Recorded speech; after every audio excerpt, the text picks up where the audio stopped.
Right, so in the first part of this series, we learned how to set up a basic artificial intelligence agent, and we learned about the pitfalls of thinking inside the editor.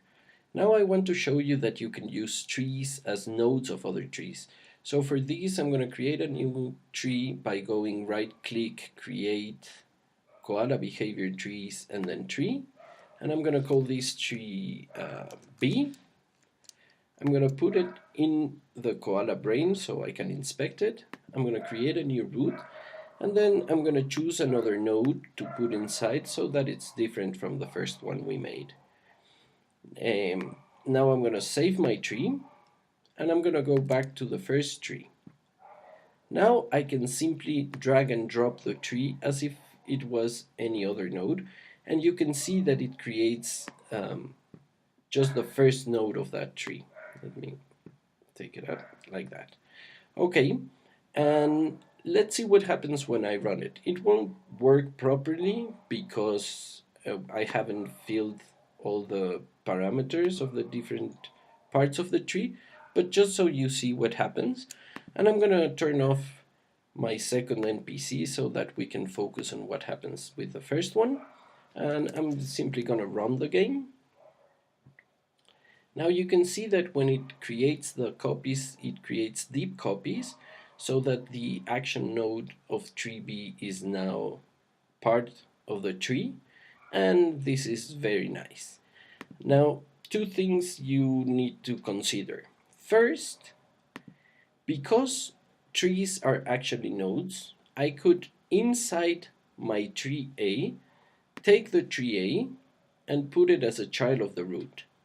Now, while this appears okay in the editor, if I were to run the game, this would try to create deep copies of each tree. So this tree would have a tree A inside, which would have a tree A inside, and this would enter an infinite loop, and you would freeze Unity, and you would have to force quit it. So you have to be aware that inside the trees no recurrences are allowed, but I haven't taken any measures to stop it from happening, so you have to do like manually check that you're not referencing the same trees inside the trees. The second thing is that sometimes when you're working, for example, if I'm working on my playtag game and I'm looking at it, while I'm in the editor, it just shows the first nodes of each tree. Each of these are actually trees. And this is not always convenient to work with.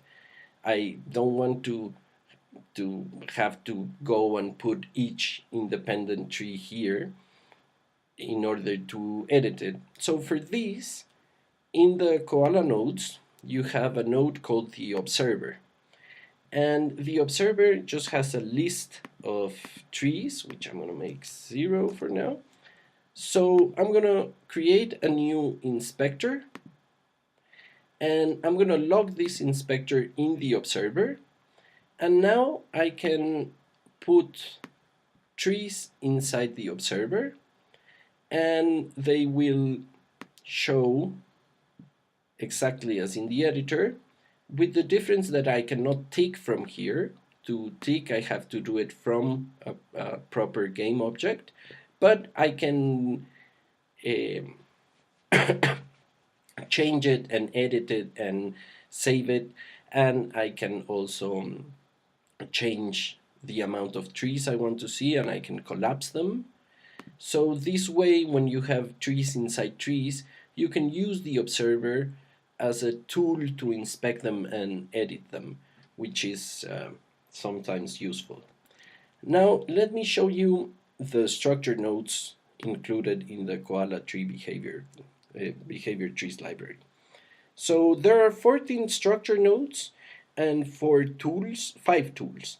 So structure nodes are these icons with colors, and when you see an icon which is black and white, such as the observer or the koala conditions which we discussed before, these are not intended to be used as nodes in the tree, and actually if I grab them and try to put them there, I will simply can't.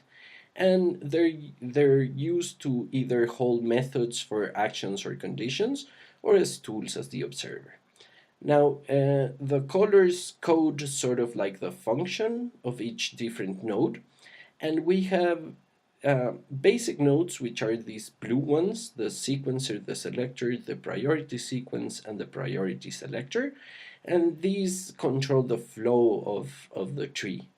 Then we have some loops, such as the while loop and the repeat loop. We have a random node, which we already saw, and it's special because it has a special function, just picking one child as random. Then we have these two, which are created for asynchronous operations. We will talk about them in detail later.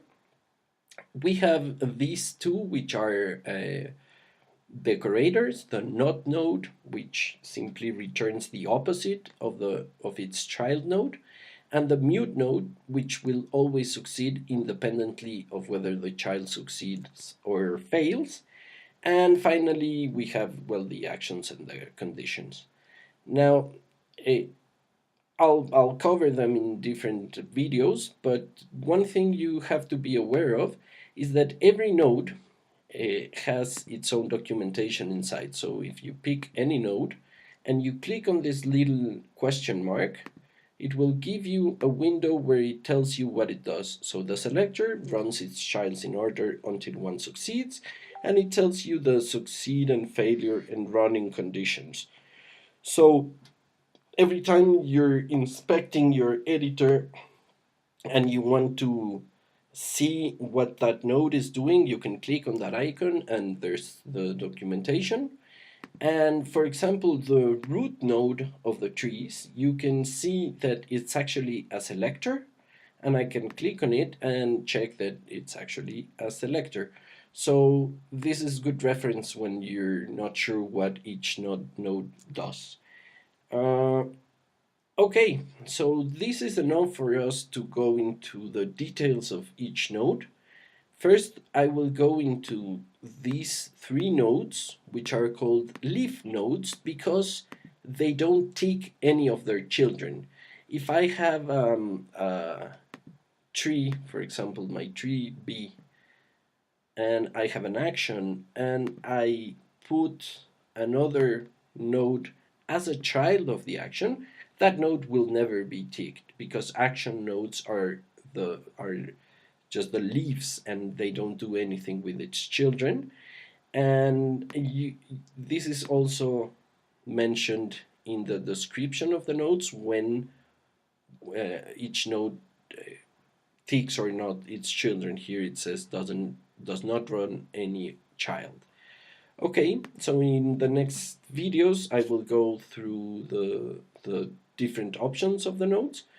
But with what you know now, you should be able to start working with koala behavior trees, and I hope you have a good experience with it. Please comment if you do, and if you don't, give me advice so I can improve. Thanks a lot. Bye.